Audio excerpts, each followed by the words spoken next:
The power of no is actually pretty amazing. I'd say yes to opportunities because you don't know what doors it will open. As you progress through your career, there is that tendency to want to continue saying yes, but I think there is the power in saying, actually, no, this isn't for me. I would want you to reflect and tell me what was probably your biggest challenge? The biggest challenge has probably been that self-doubt. Working life is completely different. It's more collaborative and you're working with so many people with all of their different expertise. And so I think that was my biggest challenge of just being like, hold on a minute, it's not all on you. Yes, you have the responsibility to deliver it, but actually you need to pull in the brains of other people. So what was it that you would tell yourself when you're doubting? You have to go back to the fact that you're not on your own. You bring the right people in the room, and quite a lot of the times when you're given more responsibility or asked to do something, it's usually because other people actually see that you can do it.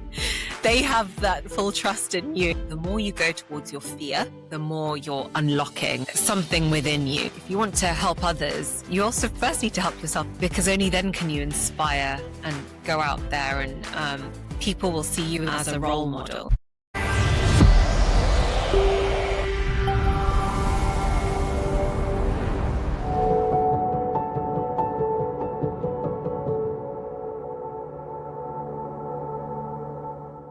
Welcome back to Unblur the Path.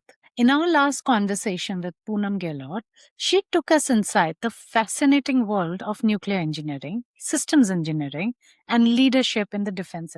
But careers are never just about job titles and promotions. In this continuation of our conversation, we move beyond the technical side of Poonam's career and explore the person behind the engineer.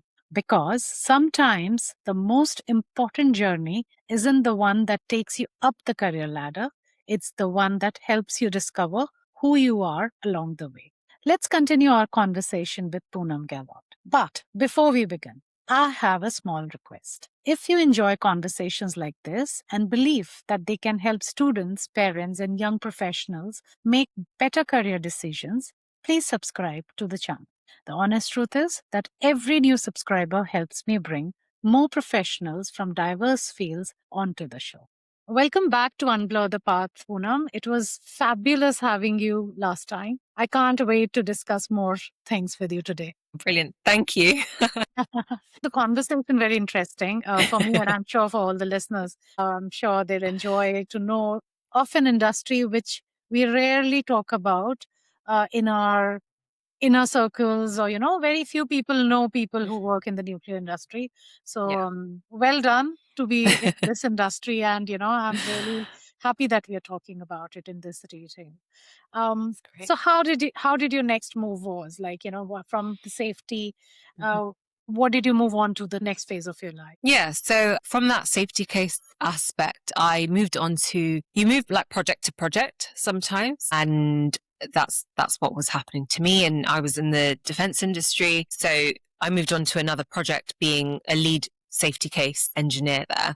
And so as we were moving on to that project, I had to help with the mobilization. And actually my company put me into that role as a bit of a challenging role because it was new to me. I was leading, I had to look at strategies. So a little wider than the calculate and looking at the documents and documenting things. It was, okay, well, how are we going to create this safety case for this very large project? Because the project was so big, and this is a problem in probably a lot of industries, but particularly the nuclear industry, there's never enough people, and engineering as well, and with the right skills. I haven't mentioned this obviously before, but there was a skills gap. There is probably still a skills gap, because in terms of the nuclear industry, there was actually a generational gap. Okay. And so there's a lot of people who are getting to their retirement age, and then you had a lot of new people kind of coming in, but they're from that middle management side of things, there were not many people. So I was very lucky in the sense that where I was at in my career at that point was that actually there was a chance for me to be given an opportunity to take up something completely different. So I moved from that safety case element into systems engineering. Now, systems engineering, for anyone that doesn't know, is it's it's not difficult to explain, but it's not just that technical aspect. I'm kind of looking at it systems engineering as, okay, we're looking at holistically the project itself, of how do we fit not only the processes and the equipment, but like I mentioned, the training of the people and then the commercial aspect of things, and how do we fit that all together. I moved into kind of that systems engineering in terms of the process itself. So how do we bucket up the actual process to then build the architecture? Now I'm using these kind of terms, and I think it'll be quite difficult to, everyone has different aspects of that, but the architecture, the build up of the actual processing plant, like how can we actually say, okay, we're working on this part of the plant, and then we've got another part of the plant that we want to build. Okay, so what are the requirements in there? How are we building that up? And then you have interfaces in between them. And that's more obviously the engineering part. But what I'm also saying is that I also had to look at, well, how does the pricing and commercial and the finances side of things link into that? How does the training link into that? How are we going to make sure we have the training, and looking at it from a long-term point of view, in the sense that after we've built it, how are we then going to manage it? So that role was given to me, and actually I was the only person in the company that was doing that systems engineering element of it. And it was actually quite a new, not a new concept, but it was new to kind of set it up and to get people to think that way as well. And when you think of it from that generational gap as well, it's a new way of thinking a little bit as well. And that's what I found. And that was my experience. I don't know, obviously others may have a different experience to what I had, but that was me going into that kind of lead systems engineer side of things, which then also helped me manage a number of people. So I was managing around 9 people. Some of them were part of the company, some were contractors. So you're having to task their work as well, having to look at the contracts that they are, making sure that you can renew their contracts, and all different aspects of it. So not only are you looking at technical, but you're looking at, okay, well, is this, this contract's running out. I need to make sure that these people are still here to help me with the project as well. So, yeah. Yeah. Thank you. Thank you for sharing that. I think I kind of got what systems engineer is.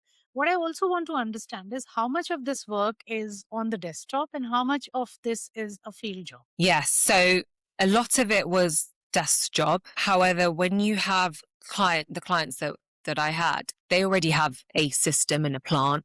So there was that chance to go onto a site. And when you go onto a site, you are able to go and have a look. So because we had that privilege of being able to get onto site, we were able to move onto site. So it was mostly desk-based, but if we needed to get onto site, we were able to get onto site, go and look at the processes, ask the questions. And I think it's actually quite an important thing, if as an engineer, if you can get onto a site anywhere, you learn so much, because it's not only about the processing itself, it's everything around it, the security, being safe on the roads, wearing the right protective equipment, and that side of things. So it depends on what you're working on and whether there's already something in place there that we're just updating a building, or we're building a new building with the same sort of processes, so you can go and have a look.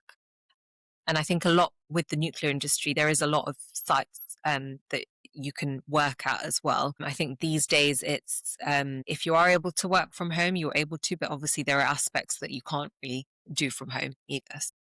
Right. So what was next after systems engineer and that role? What was your next move? Yeah. So as you can imagine, being a South Asian woman in this, I was one of not very many, to be honest, particularly in that massive project as well.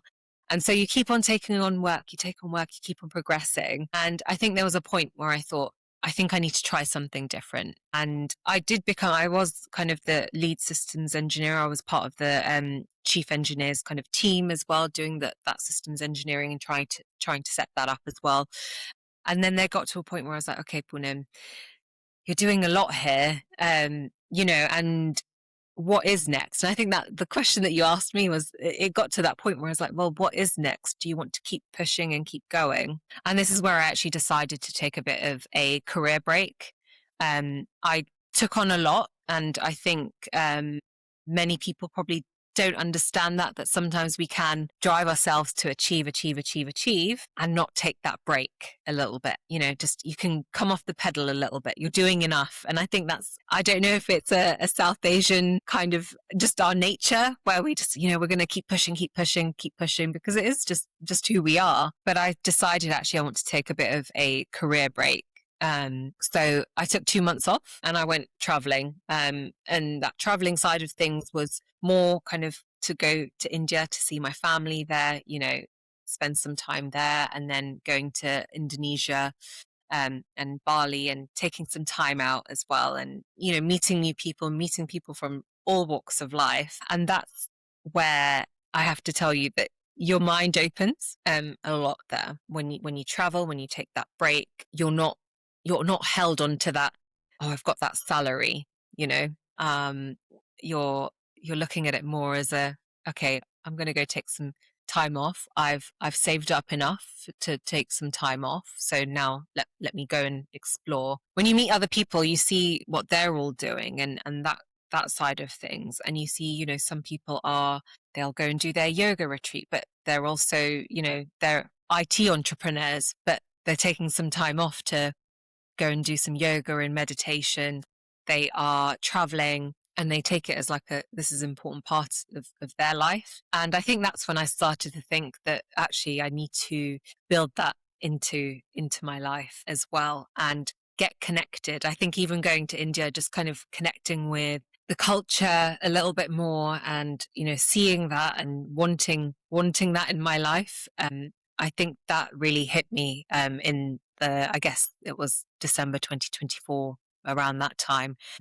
And that's where I say, that's where the transition started happening and how I kind of, it's almost coming full circle, but to this pageant and all the work that I did from 2024, where I had that kind of reflection of, okay, well, now what's more? And you think about actually there's a lot more to do in this world from a social impact point of view. And in order to do that social impact, we have to work on ourselves as well.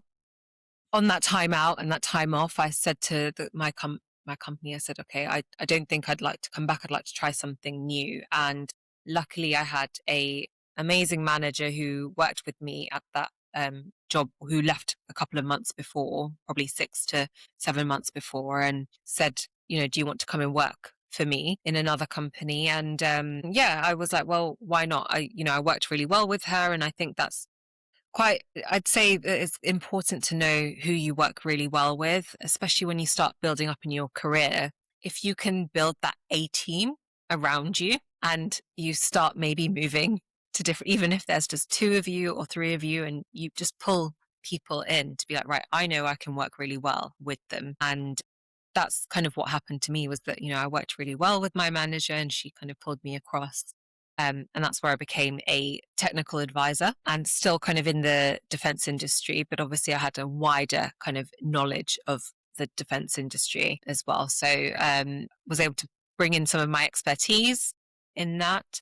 And I think there was that understanding then as well, in terms of, right, Poonam wants to chill and just do the work. I didn't need to push. And I think that understanding was there. And I think if you can articulate that to a manager, right, I don't want to keep kind of, oh, I'll do a little bit of this for the company. I want to do that, and building that profile within the company. I was quite happy to be like, I just want to do that project. And can I just focus on that project side of things? And that was actually pretty good for me, because I was able to then get promoted on that project as well. And I think sometimes taking that step back really does help. You reflect, and, in terms of getting promoted as well, I didn't need to keep pushing. I just needed to do just the right amount to get a delivery done. And that is actually enough. No, that's beautifully put, because you have very rightly mentioned that South Asians have this tendency, and maybe the reason is probably we are never taught to say no. Yes. Yes. And because of that, we tend to do everything and say yes to everything or everyone around us. And that leads us to a burnout situation sometimes early in career, sometimes later in career. And you very rightly mentioned that, when you decided or to take a step back. It gave you a perspective probably that, you need to do only what you can actually contribute in with the right amount of passion and efforts. And that's what led to what you like doing right now in your workspace. I can completely relate to it. And that's why probably I understand what you're saying. Yes. Just paraphrasing what you just said. The power of no is actually pretty amazing. I think as you start your career, I'd say that say yes to opportunities, because you don't know what doors it will open and you'll learn so much. But I think as you progress through your career, that there is that tendency to want to continue saying yes. But I think there's that there is the power in saying, actually, no, this isn't for me right now. I want to stay focused here, because you will get most value out of me at that level as well. So, and I think I don't think many people think about that, but I think in hindsight, and I think particularly to those who are just starting off their careers, is understanding that there is a point where, it's okay to say no, and being okay and not regretting that, oh, I've just said no to something. It's like, actually, I can put my efforts somewhere else and do really well. And that can even be in your own personal development, those softer skills. It doesn't always have to be just around your career. And I think that's where, it kind of goes to me, becoming a pageant queen, is that I've been able to put efforts elsewhere, which has allowed me to now to have some personal development, build that confidence, do some speaking, which is now actually helping my career now in terms of when you're in meetings and boardrooms and things.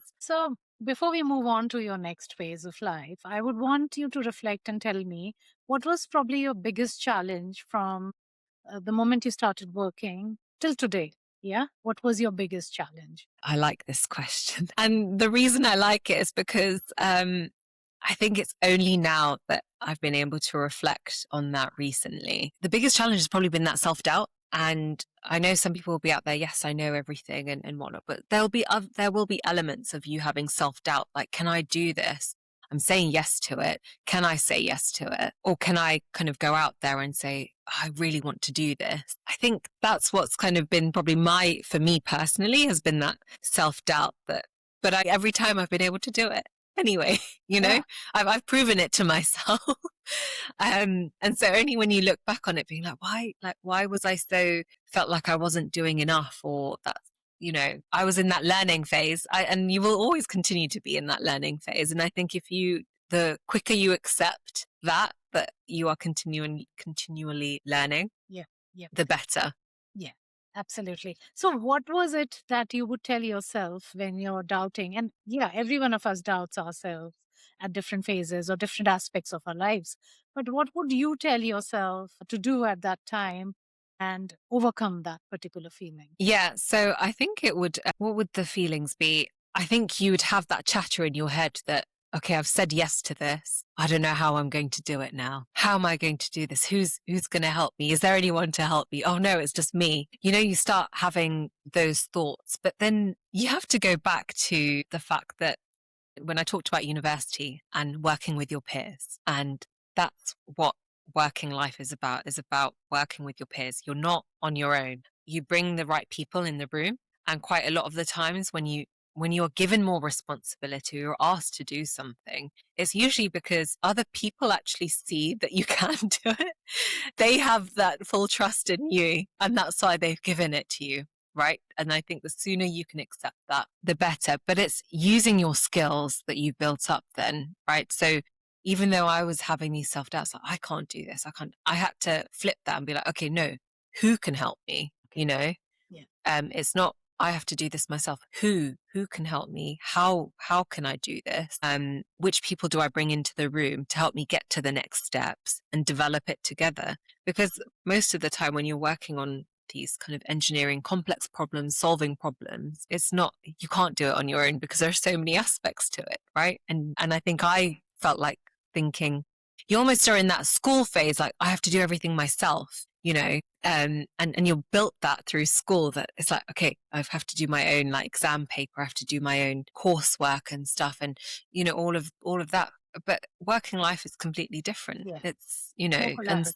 it's more collaborative, and you're working with so many people with all of their different expertise. And so I think that was my biggest challenge, of just being like, hold on a minute, it's not all on you. Yes, you have the responsibility to deliver it, but actually you need to pull in the brains of other people, the subject matter kind of experts as such.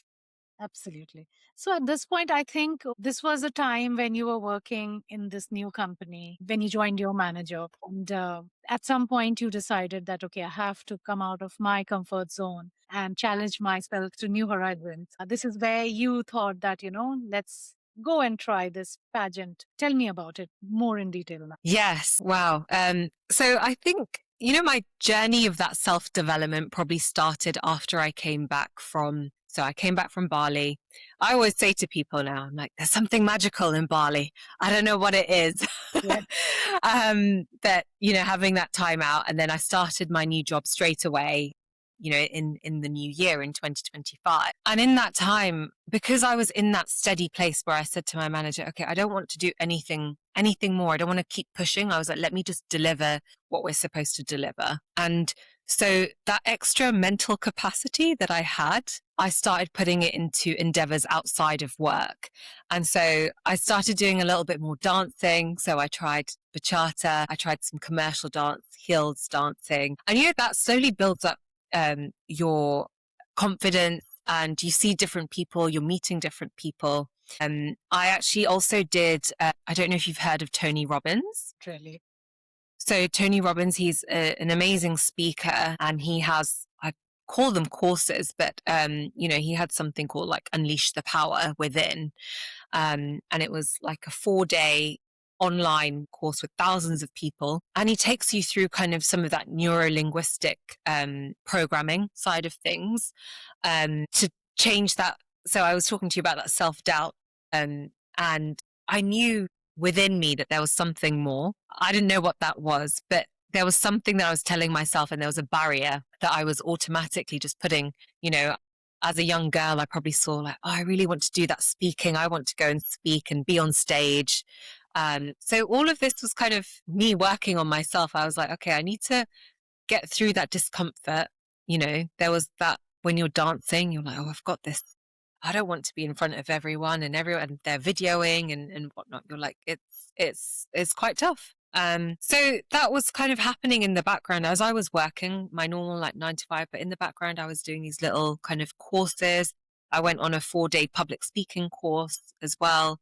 In the summer, I also went and did some other solo traveling in between. Just kind of went to the Canary Islands, and yes, that's a chilled environment, but also when you're going on your own, you're having to figure things out as well. Going to Portugal, looking at things and traveling around. And it's that curiosity that builds up when you go and do that solo traveling.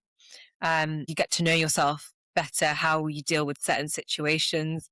Oh, I'm running out of money. Right. I need to go find an ATM. I need some cash, or actually, will my card work? How do I, buy a train ticket in a different language, all sorts of things. How do I speak to the person in the restaurant kind of thing? And I started learning, I was learning Spanish at school. And I didn't mention that I actually did a couple of modules at university in Spanish as well, because they gave me that option of doing either a technical one or take some Spanish. So I took a little bit of Spanish.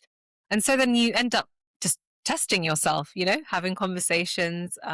As I was going through the year, I was like, okay, like I'm doing a lot of new things. I went and did scuba diving for the first time. I was like, I panicked underwater, but I was like, okay, now I've done it. I know what to do next time.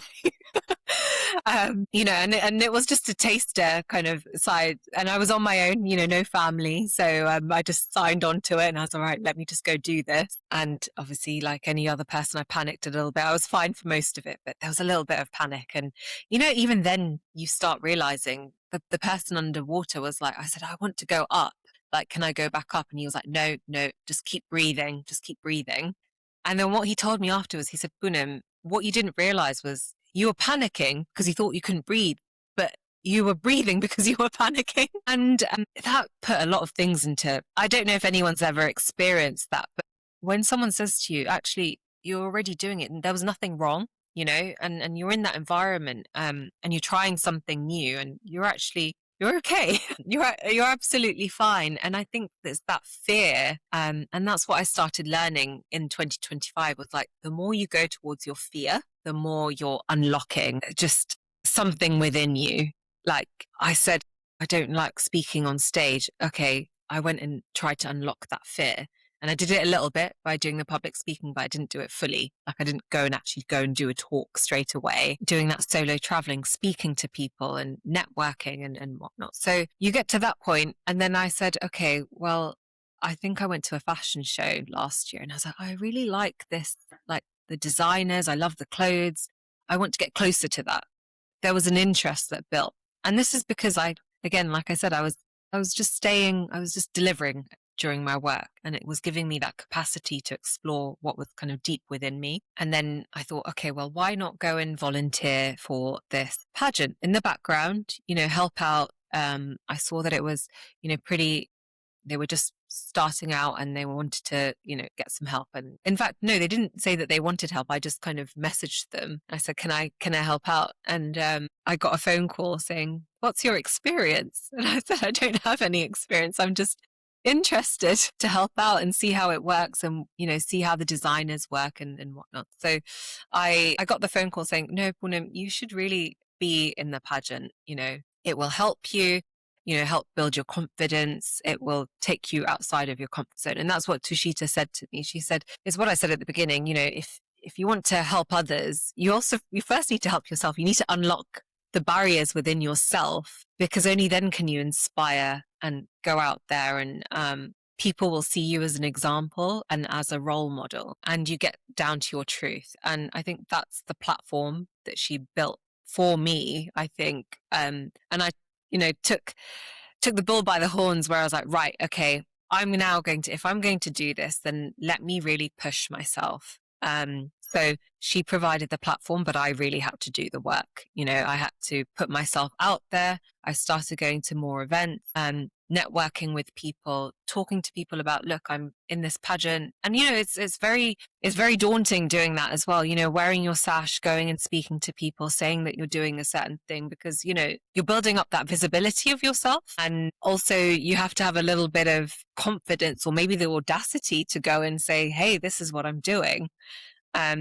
Wearing it proudly and showcasing that, no, this is important to stand up and be visible and be able to come out there and talk. So I think all of those little things were building up. And then I managed to do my first speaking event. I was very, very nervous, but I was so surprised when I stood in front of the room, and as I started speaking, everyone just went silent. And when you see other speakers speaking and no one was silent for them, and then you're stood there in your presence, as I was, at that time I had my finalist sash, and there was just silence. And then people just start listening to you. And I was talking about confidence and, my journey and talking about going through the fear. I was going through I was working on myself step by step. I was like chipping away at things, and I didn't even realize that I then came to this place where I was talking and everyone was silent and wanted to hear and listen to what I was saying. And that's when you understand what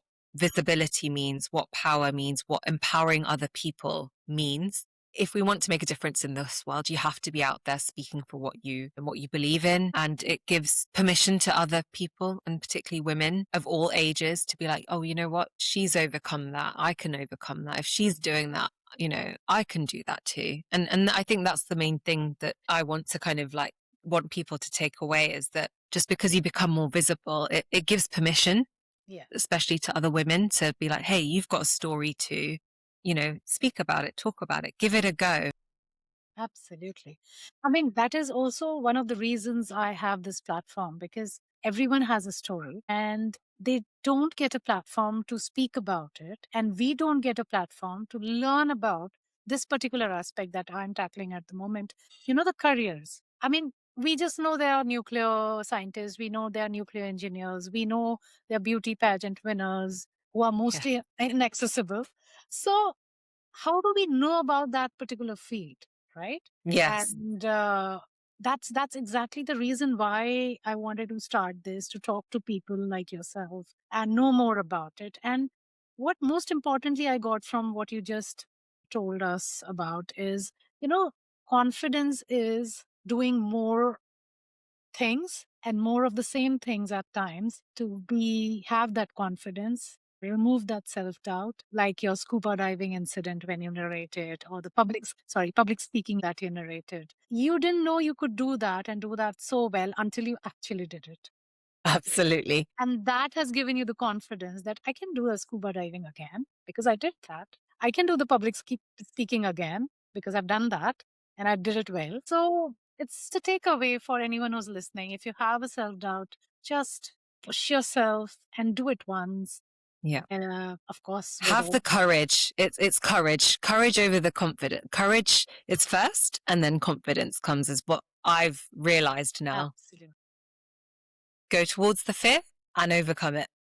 Yes, absolutely. And another important point that you did mention was, when they can do it, why can't I? That has been my mantra throughout my life, because why should anything restrict me if there are people in the world, gender irrespective, they are able to do certain things? Why can't I do it? So that has always been my mantra. I tend to teach it to my daughter as well, push to an extent to her as well at this point. But yes, it really helps. It really Yes. Yeah. And I think just to reflect that back in terms of my mantra is, and I think it's only in the last year that I've realized it because it's unlocked, is go towards the fear. I keep on saying it, go towards your fears, because that is where your higher self, or whatever you want to call it, the best version of yourself is there because you're already thinking about it. So, yeah. so well said. So if you can walk us through your, the pageant journey, from the time that Tushita asked you to, why don't you become one of the contestants, to when you won it ultimately. Yes. How Yeah. was the journey like? What learnings came in the process? What is the process in itself for anyone Yeah. who's really wanting to, try this? Why? What is the process? Yeah. So, you apply, and, they look through the profiles that they have. And then we had an orientation day. So I think I applied probably in December time or something. And then we had an orientation day where we learned there were lots of aspects to the pageant itself, in terms of, there was a ramp walk that we had to do. So walking for a designer. And then there was the question and answer side of things, which we needed to also be trained on. There was the talent round, which was up to us what we wanted to do. There was a talent round or a costume round, whichever you wanted to do. It was open in terms of, not everyone wants to go on stage and dance. There's kind of the costume round for that. And then we had the kind of the gown round as well, where we were wearing our evening gown as well, and kind of walking in that. So there were all of these elements. And when we went to the orientation day, we essentially learnt to walk and have the practice. And we had Samakshi Singh. She was a great coach for us all. She was walking through. We had, a couple of hours to do that. And then we had like an event straight after where we could practice that walk. It was almost like a trial run for us to understand, what's going to happen on the day and whatnot. And then we were also announced then on that day, the finalists. So we were given our sash, and then it was formally announced online. And then with that, Tushita said, look, now it's time to kind of go out there and, be who you need to be and who you want to add, whatever you want to advocate for, and go out there and use the platform, essentially, build that confidence, go and do that social impact, go out with grace, elegance, and push yourself. Right. So, she encouraged us to say, right, why don't you go and try to, get onto a radio station, or, go and do a podcast and talk about, your journey, your work, what you're advocating for, because that's what's going to lift people up. That's what's going to show people that, hey, like, there's someone, I might be similar to someone, and they're going through their journey. They're an engineer, they're in a male dominated environment, or, they have their self-doubt. It means that I'm giving them permission to also kind of show up. And I think that's what she said. So in that journey between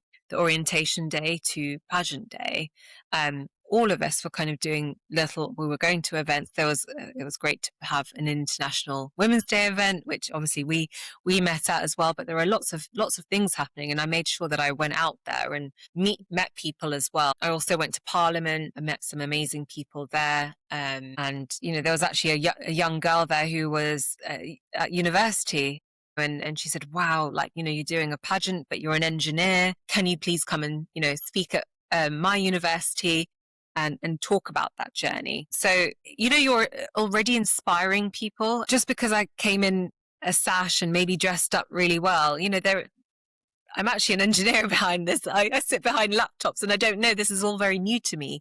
But it's allowing people to connect with you to then help lift them up as well. So I saw that during that kind of pageant journey of like how many people I was connecting with, and they had an interest in terms of, oh, you're doing a pageant, but you're an engineer.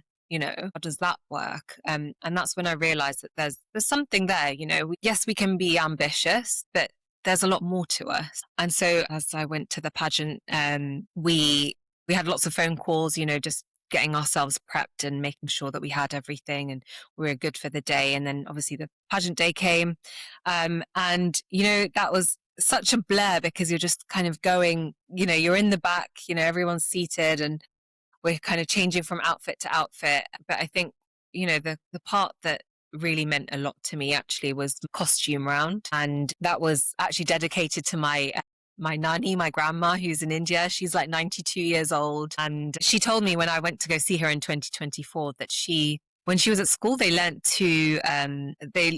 sword fighting as a skill. And I'm from a Rajasthani background and, ancestors from that kind of warrior aspect of things. So she was learning that. But what's funny when you look at that is that, that people think that sword fighting is male kind of fierce, strong side. But you see it in a woman where she has the elegance and she has the femininity, the nurturing, but she can really fight when she needs to, and she has both aspects to it. And I think we can really take that away in our work as well. You can be that ambitious person, but you can still be in that fighter, but then equally, that soft person. And, you can be in both of those.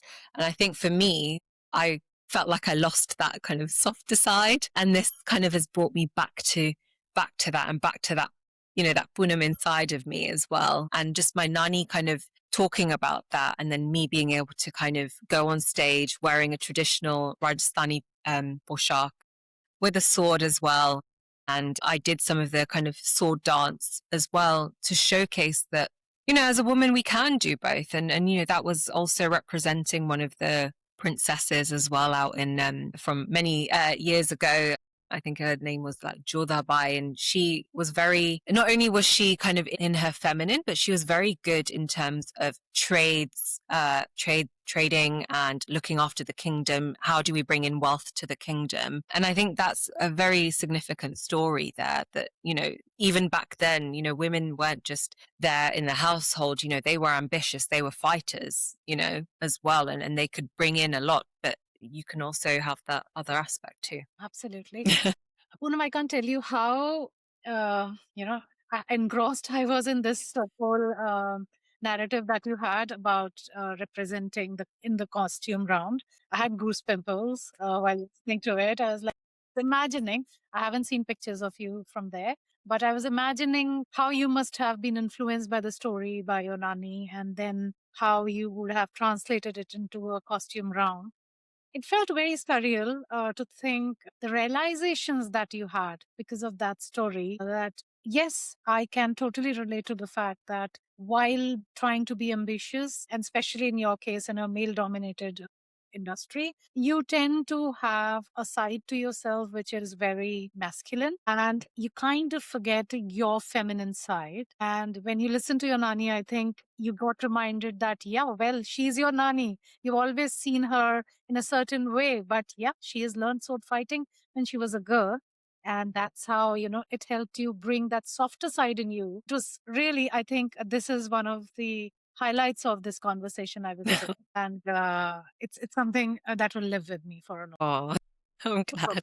So it's really, really amazing. And of course, we can't forget to mention again that you won it with all the efforts that you've put in, and of course, the life experiences that come into play when you face the crowd, when you answer those questions being asked to you. So, my next question is: once you are done, once you bask in the glory of being a winner, what are the responsibilities that come along? Yes. I think the key thing that I want this to be is that I uplift other women, and that's the key thing. I want women to be able to see me and say, right, if Poonam's done it, then so can I. And it doesn't have to be go and be a pageant queen. It can if you want to.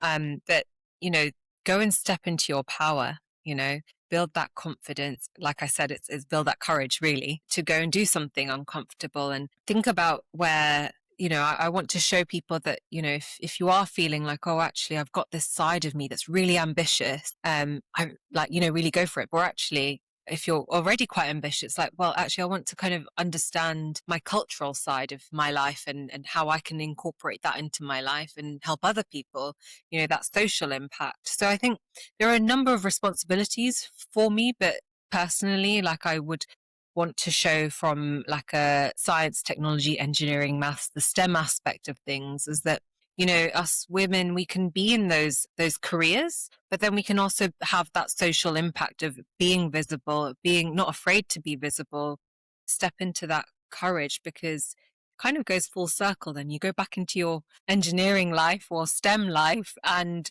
actually that confidence then goes into those meetings.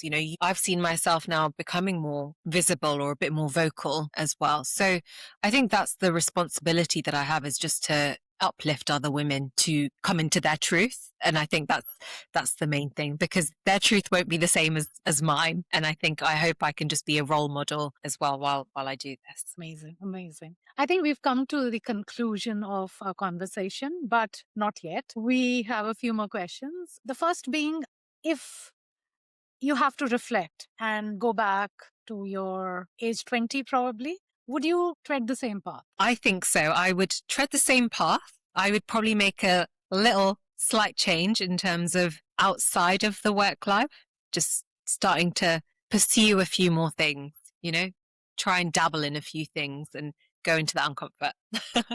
How do you feel like your work life balance in your initial years compared to your current day? Yes, so we're going to have to touch on COVID, as much as, COVID actually changed my life significantly, in the sense that, before then it was 9 to 5 in the office or on site as well. I was also working on site as well. And as soon as COVID hit, it was work from home. And then that capacity now of working from home has actually been pretty much the norm now. It's what I do most times.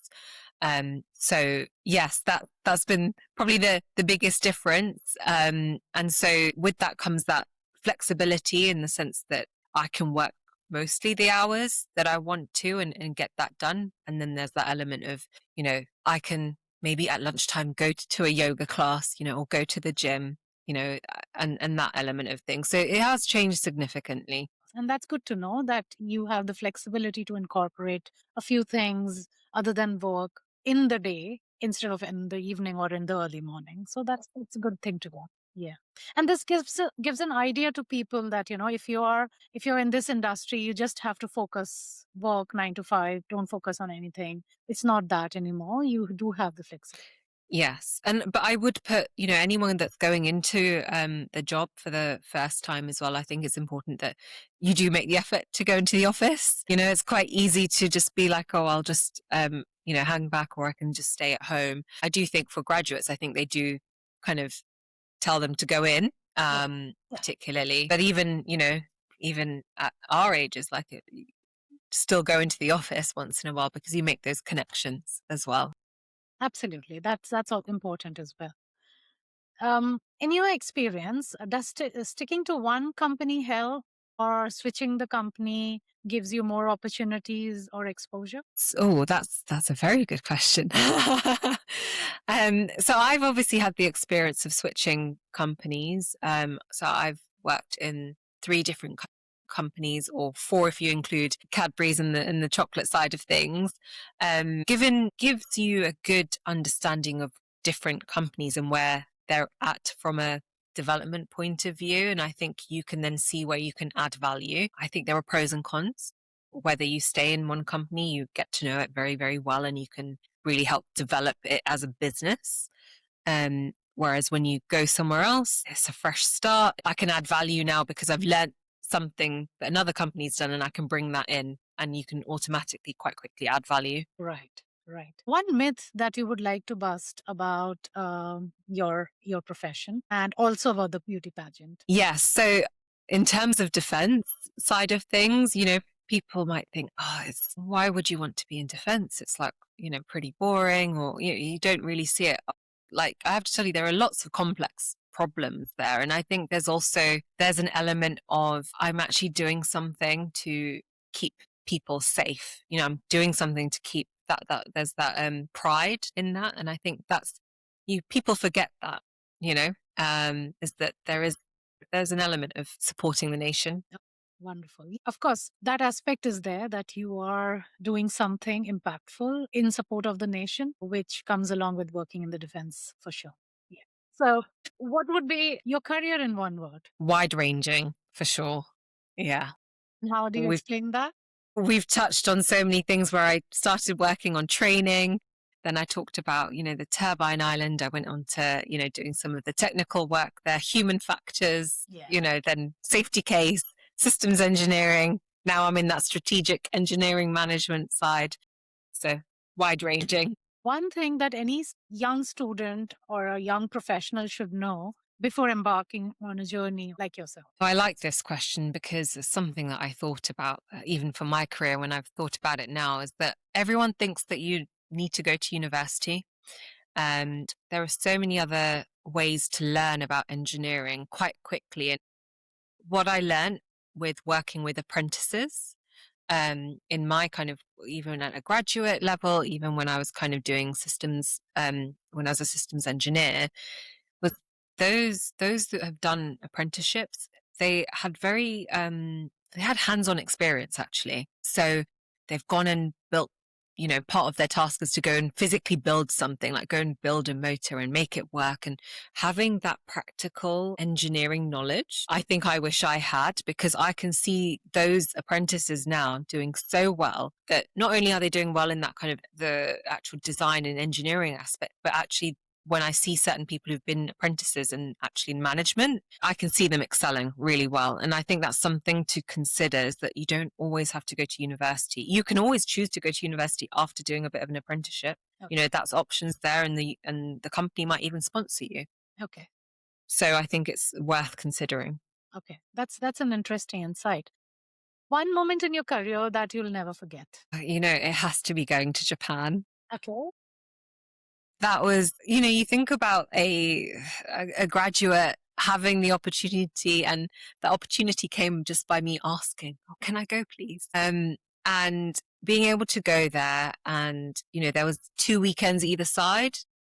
I was on my own in Japan, as a young professional, trying to work out how to get around and whatnot. And the fact that the company gave me that opportunity to go abroad, go and learn. There's a cultural difference. I'm learning about something that I don't know about, which was, the human factors side of things. I got to go see a physical control room, that's probably one of the biggest things in my career that I can say that I did and had the opportunity to do. Yeah, it's on my bucket list. So yeah, I'll also visit Japan soon.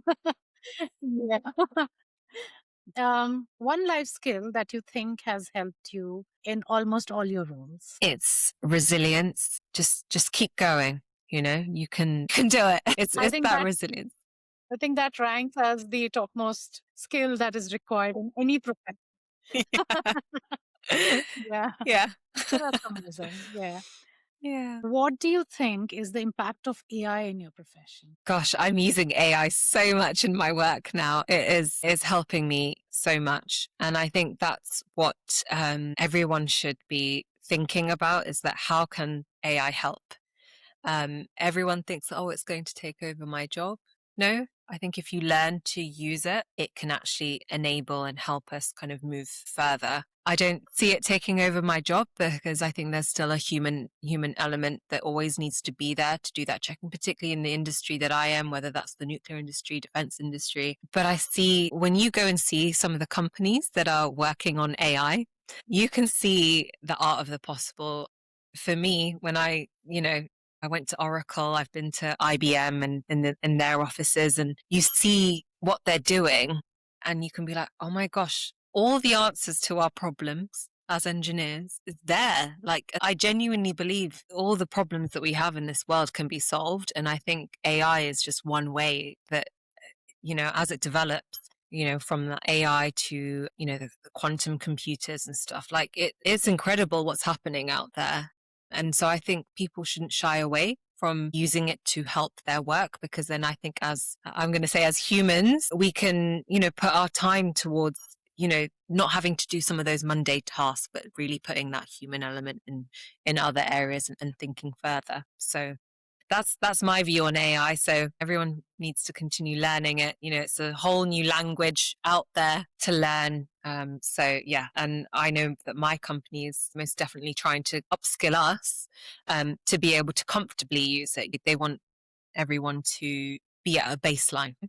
And I think that's what should be the aim, is that, everyone has that baseline understanding of how to utilize AI, and then it develops from there. Of course, of course. Nicely put, and thank you for answering that. The most important question I think I would like to ask you is, what does success look like? So I've obviously been on this incredible journey, and I think I am present in success, if that makes sense. I am succeeding right now. Mhm. And I say that because uh, I have that work-life balance, and my circumstances allow that for sure. That success also for me looks like trying to be the best version of myself, and I think that's what I'm being and I'm doing in the present, and I can continue seeing that. So if you have that, if you're able to observe yourself Yeah. and see, oh, I've caught on something, okay, I need to improve that. And when you get to that place, I think you're in that place of succeeding. Amazing. I think that's a beautiful note where we can end our conversation. This this whole conversation has been very, very intriguing for me. I don't think I have asked all my questions today. I have a lot many running in my head. I'll seek for another opportunity to discuss them with you in future. But today it was amazing talking to you, Poonam, and wish you all the best in whatever you're doing, whatever fears you're going to break in future, and everything that you do. I wish you success. Thank you so much, Lakshmi. This has been such an incredible opportunity to talk about, my career, and I hope that, I've done it justice, and I hope that, when people listen to this podcast, that they get some guidance, and I think what you're doing here and bringing these conversations to light is what this world needs, and it's incredible. So thank you for doing this. I'm sure people will be inspired listening to you. Thank you so much. Now, that was our conversation with Poonam. What stayed with me long after this conversation was a simple idea: confidence doesn't come first, courage does. Whether it was stepping into leadership roles in a highly technical industry, taking a career break to rediscover herself, traveling solo, or standing on a pageant stage, Poonam's journey reminds us that growth often begins on the other side of discomfort. If there's one takeaway from today, it's this: don't wait until you feel ready. Take the first step, and confidence will follow. If you enjoyed this conversation, please share it with someone who might benefit from hearing Poonam's story. And don't forget to subscribe to this channel for more honest conversations that will help students, parents, and professionals navigate their own journeys. Until next time, keep learning, keep exploring, and keep unblurring the path ahead.